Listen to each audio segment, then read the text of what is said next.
A North Charleston restaurant owner is using her own experiences as an immigrant to give back to the greater community. Shelby Roberts shares the recently released resource that's creating connections. Moving to a new community is already really tough. Now imagine you don't speak the language and you're still trying to learn the area. Well, a local business owner is working to make that process a little bit easier with this.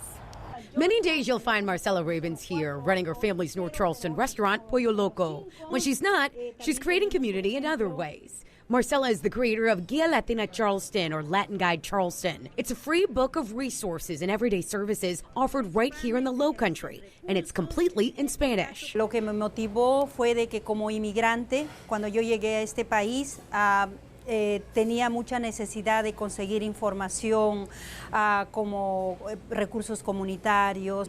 Entonces, toda esa información yo iba recopilando cada año. And now in its 11th year, Ravens recently launched the 2026 Guía Latina. In it, categorized listings of first responder information, consulate details, healthcare offices, and so much more, all available in Charleston, Berkeley, and Dorchester counties. And Marcella tells me you can find these Latin guides in most of the Spanish-speaking establishments all across the Lowcountry. And don't forget, they're free. For Live 5 News, I'm Shelby Roberts.